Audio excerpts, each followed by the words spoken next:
Imagine that tomorrow morning you wake up and everything that defines your external identity has been stripped away. I don't just mean your bank account. I mean your job title is gone. Your degrees and your credentials are wiped from existence. The clothes in your closet, the designer brands, the tailored suits, the uniforms that signal your status to the world have vanished, replaced by literal rags. Your friends don't recognize you. Your family doesn't know who you are. If you walk up to people on the street and tell them who you are, what you have accomplished, and how important you used to be, they laugh in your face. They look at your rags, they look at your empty pockets, and they dismiss you as a lunatic. If all of your external markers of success were violently stripped away from you in an instant, who would you be? Would you mentally survive? Or is your entire self-worth so deeply attached to the costume you wear every day that without it, your psyche would completely collapse? Most of us walk through our entire lives believing that people respect us. We believe that people admire our intellect, our character, and our soul. But the dark, uncomfortable truth of human psychology is that society rarely respects you. Society respects the uniform you are wearing. Society respects the title on your LinkedIn profile. Society respects the logo on your car. Over 140 years ago, Mark Twain wrote a book that dismantled the illusion of human identity. It is widely categorized as a children's historical novel about two boys in 16th century England. The book is The Prince and the Pauper. But if you read this book through the lens of modern cognitive psychology, sociology, and Stoic philosophy, a brilliant truth emerges. Mark Twain did not just write a story about swapped identities.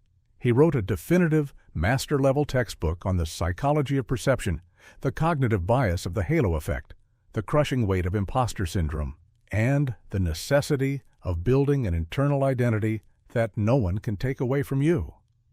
If you have ever felt like a fraud in your own life, if you suffer from deep anxiety about your social status, or if you simply want to understand the invisible psychological levers that dictate how the world treats you, you need to hear this. By the end of this video, you will understand the exact cognitive biases that govern human perception. You will understand why the highest achievers constantly feel like imposters. And I am going to give you a specific, actionable framework to completely detach your ego from your social status, making you psychologically unbreakable. Adjust your focus, clear your mind, eliminate your distractions, and let's begin. Section 1. The Myth of the Self and the Halo Effect. To understand the illusion of identity, we must look at the inciting incident of the novel, the moment that fractures reality for both of our protagonists. We have two boys, born on the exact same day in London. One is Edward Tudor, the Prince of Wales, born into unimaginable wealth, power, and luxury. The other is Tom Canty, a pauper born in awful court, living in literal squalor, abused by his father, and forced to beg for pennies in the mud. Through a chance encounter, Tom Canty ends up inside the royal palace. The prince sees Tom being abused by a guard and brings him into his private chambers. The two boys look at each other and they realize something shocking. Underneath the dirt and the silk, they look exactly alike. They are physically identical. Out of sheer curiosity, the boys decide to switch clothes. Tom puts on the heavy, jewel-encrusted garments of the prince. Edward puts on the filthy, torn rags of the pauper. And in that single moment, the entire fabric of their reality is rewritten. When Edward, wearing the rags, steps out of the room to yell at the guard who abused Tom, the guard does not see the Prince of Wales. He sees a beggar. He physically assaults the true prince and throws him out of the palace gates into the street. Meanwhile, the nobles and servants walk into the room, see Tom Canty wearing the royal garments, and instantly bow down to him. Neither boy has changed his mind, his soul, or his actual identity. The only thing that changed was the fabric draped over their shoulders. Yet the world instantly altered its behavior toward them. In cognitive psychology, this phenomenon is deeply tied to a concept called the halo effect, combined with what we now call enclothed cognition. The halo effect is a cognitive bias where our overall impression of a person influences how we feel and think about their character. If someone looks the part, if they are wearing the physical markers of high status, our brains automatically shortcut to the assumption that they are intelligent, capable, and authoritative. Mark Twain was brilliantly exposing the terrifying superficiality of human perception. Society does not have the time, the energy, or the bandwidth to figure out who you truly are on the inside. So, society relies on heuristics. It relies on shortcuts. It looks at your clothes. And in the modern world, your clothes are your job title, your zip code, the watch on your wrist, and the number of followers you have on social media. Think about the corporate world. Think about the modern influencer economy. How many completely incompetent, morally bankrupt people are handed immense power and respect simply because they are wearing the right suit? Because they have the right degree from the right university? Because they speak with the right corporate jargon? We bow down to Tom Canty in the royal robes every single day. Twain is forcing us to confront a deeply uncomfortable question. How much of your current success and how much of the respect you receive from others is actually based on your internal character? And how much of it is simply society bowing to the uniform you managed to put on? If you base your self-worth on the respect you get while wearing the royal robes of your profession, you are building your psychological foundation on sand. Because the moment the company fires you, the moment the market crashes, the moment you are stripped of your title, the guards will throw you out into the street. And the very people who bowed to you yesterday will walk right past you today. You must recognize that the uniform is not you. It is a tool. It is a costume you wear to navigate the theater of society. But you must never, ever make the mistake of confusing the costume with your soul. Section 2. The Psychology of Imposter Syndrome, Tom's Trap. Let us turn our attention to the boy left inside the palace, Tom Canty. Tom is a beggar who is suddenly thrust into the most powerful position in the country. Everyone around him, the lords, the ladies, the servants, and even the dying king himself, believes that Tom is the Prince of Wales. But internally, Tom is experiencing absolute terrifying psychological agony. He knows he is a fraud. Every time a noble asks him a question in Latin, or asks him about a matter of state, or expects him to understand the complex etiquette of the royal dining table, Tom is paralyzed with fear. He tries to tell them the truth.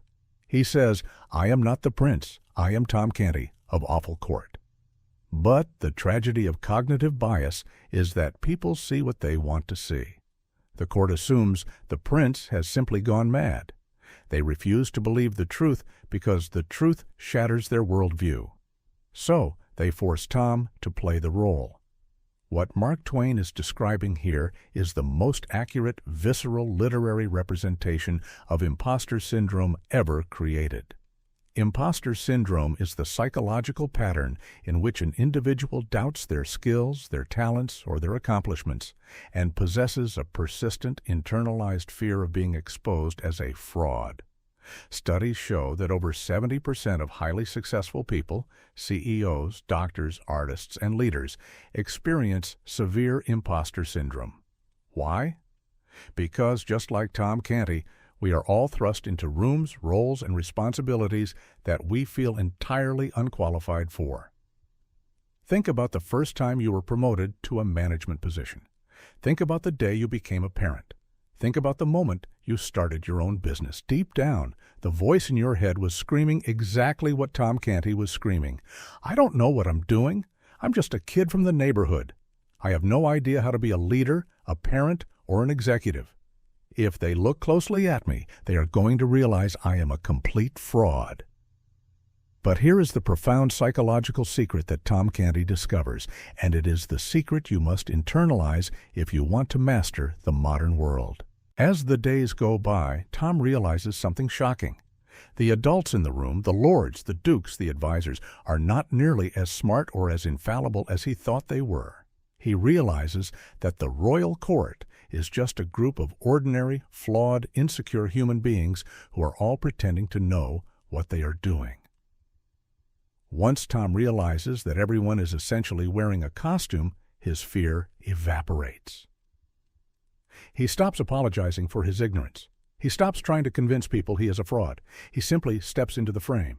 He starts making decisions based on his own common sense. And because he possesses the physical frame of authority, the entire machinery of the state obeys him. This is the cure for imposter syndrome.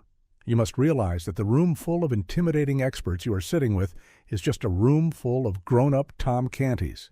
Nobody has it entirely figured out. The CEO is guessing. The politicians are guessing. The experts are terrified of being wrong. Society is not run by omniscient gods. It is run by people who were brave enough to put on the suit and act the part. When you feel like an imposter, you're assuming that everyone else is legitimate. You are putting the external world on a pedestal. You must pull the world down off that pedestal.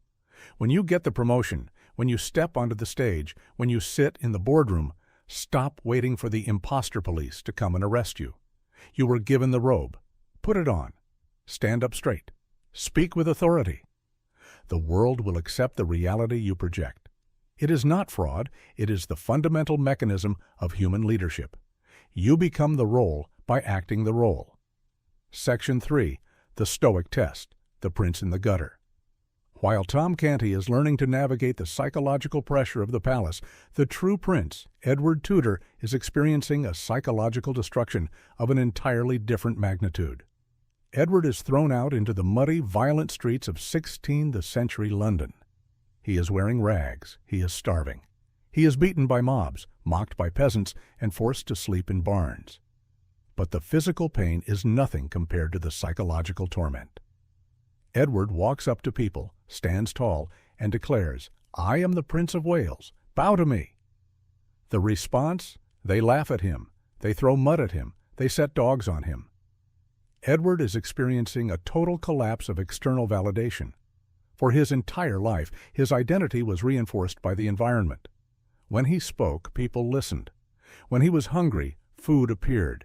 He believed that his power was intrinsic. He believed he was powerful because of who he was. The streets of London brutally teach him the truth. He was never powerful. His clothes were powerful. The system was powerful. Without the external markers of his status, he is nothing but a helpless child. To understand the magnitude of this, we must look at the philosophy of Stoicism, specifically the teachings of the Roman philosopher Seneca. Seneca was one of the wealthiest and most powerful men in the Roman Empire, but he understood that wealth, power, and status were incredibly fragile. He knew that if a man attached his ego to his wealth, the loss of that wealth would destroy his mind. So Seneca practiced a routine of voluntary discomfort. Once a month, he would leave his mansion, put on the clothes of a beggar, eat stale bread, and sleep on the hard dirt floor. He did this to prove to his own mind that he could survive the worst-case scenario. He did this to detach his internal identity from his external circumstances. Edward Tudor is forced into an involuntary Stoic test. He is stripped of everything. At first, Edward resists. He fights reality. He screams about his titles. He is suffering because his ego refuses to accept his new circumstances. This is what happens to modern people when they experience a sudden loss of status. When a millionaire goes bankrupt, or a high-powered executive gets fired, or a famous athlete sustains a career-ending injury, they often spiral into severe depression. Some even take their own lives. Why? Because they did not lose their money. They lost their self. They had outsourced their identity to their job title. When the title vanished, they ceased to exist. But as Edward journeys through the underworld of England, a profound psychological shift occurs. He stops relying on his title to demand respect, and he starts relying on his internal character. He develops resilience. He learns how to endure physical pain without complaining. He learns how to read the intentions of dangerous men. He learns how to protect himself. He realizes that true royalty is not a crown on your head. It is a posture of the soul. By the time Edward eventually reclaims his throne, he is no longer a fragile, sheltered boy who relies on his clothes to project authority. He has survived the gutter. He knows that even if you strip him naked, throw him in the mud, and take away every title he has, he is still unbroken. He has developed true, unshakable confidence because his identity is no longer tied to anything that can be taken away from him. This is the ultimate psychological goal of your life. You must build an identity that is completely independent of the macroeconomic climate, independent of your boss's opinion, and independent of your bank account. If you cannot be happy in the rags, you will be a paranoid, anxious prisoner in the royal robes. Section 4. Empathy and the Echo Chamber of Power. There is a fourth psychological layer to this book that is incredibly relevant to the modern world: the danger of the echo chamber and the necessity of visceral empathy. Before he was thrown out of the palace, Prince Edward believed that the laws of England were just and fair. He lived in an echo chamber. He was surrounded by sycophants and advisers who only told him what he wanted to hear. He had no concept of what it meant to be poor, to be hungry, or to be oppressed. But when he is forced into the rags of the pauper, he experiences the brutal, horrifying reality of his own government's policies. He meets women who are burned at the stake for minor offenses. He is thrown into a filthy prison alongside men who have been mutilated by the law for stealing a loaf of bread to feed their starving children. He sees the cruelty of the world from the bottom up. Mark Twain is illustrating a severe cognitive blind spot that plagues modern leadership: the empathy gap. When human beings acquire power, wealth, and status, their brains undergo a measurable psychological shift. Neuroscientists have found that individuals in positions of high power actually demonstrate a reduction in mirror neuron activity, the part of the brain responsible for empathy. The more powerful you become, the harder it is for you to comprehend the suffering of people beneath you. We see this everywhere. We see billionaire CEOs making massive layoffs to boost stock prices, completely detached from the human devastation they are causing. We see politicians passing laws from heavily guarded mansions, completely insulated from the consequences of those laws. We see social media influencers living in bubbles of wealth, utterly disconnected from the realities of their audience.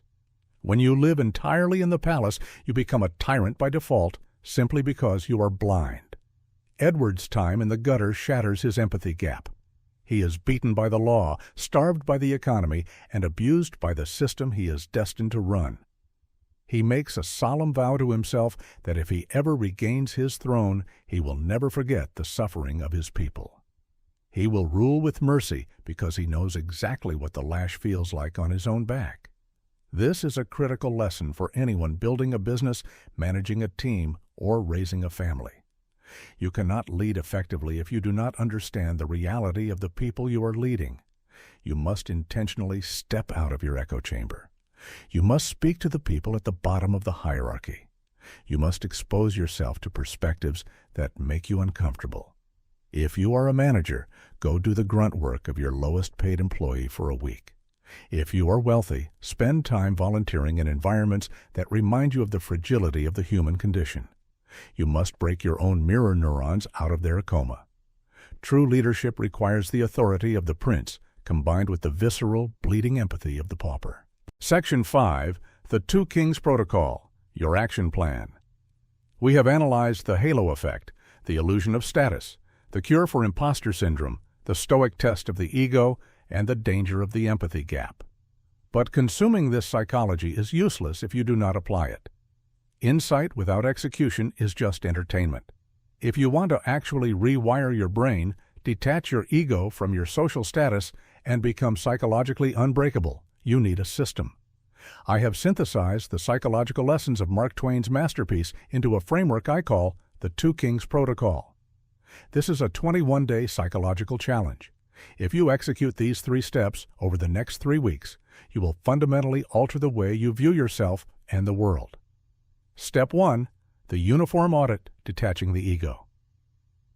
For the next 7 days, I want you to perform a brutal audit of your own identity. Write down the top 5 things you use to define yourself. Is it your job title, your income, the car you drive, your physical appearance?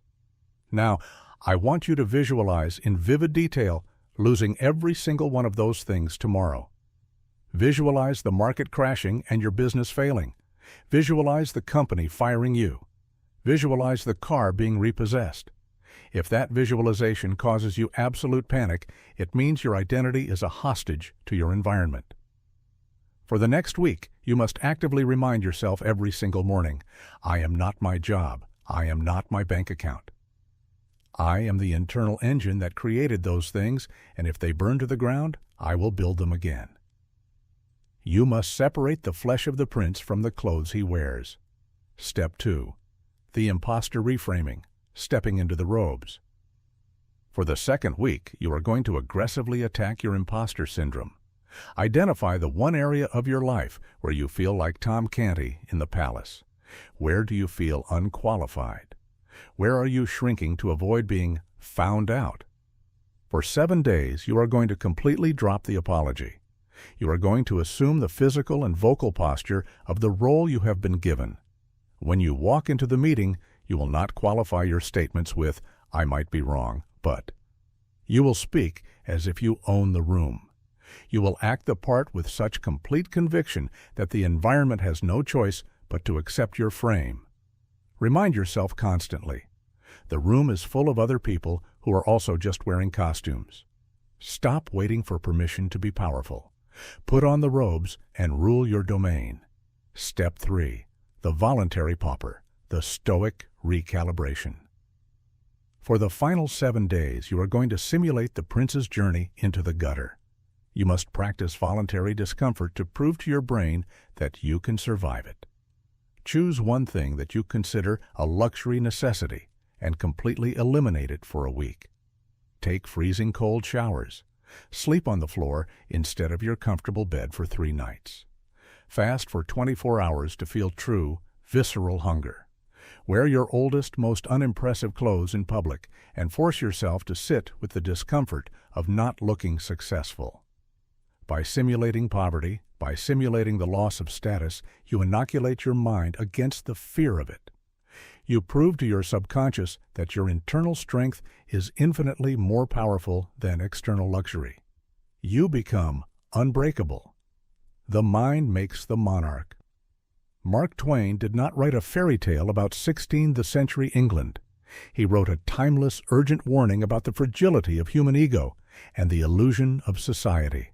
Society is a theater. It is a massive stage where everyone is wearing costumes, playing roles, and pretending that the titles they hold are real.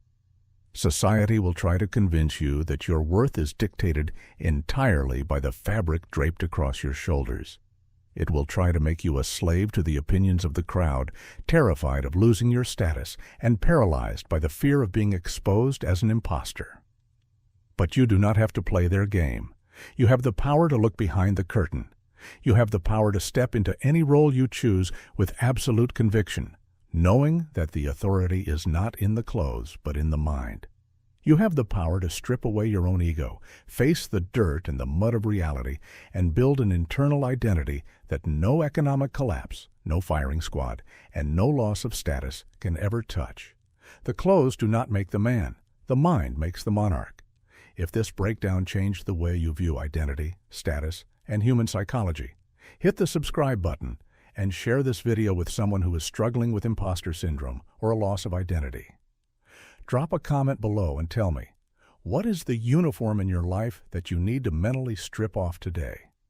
Take control of your frame, build your internal kingdom, and I will see you in the next video. Keep building.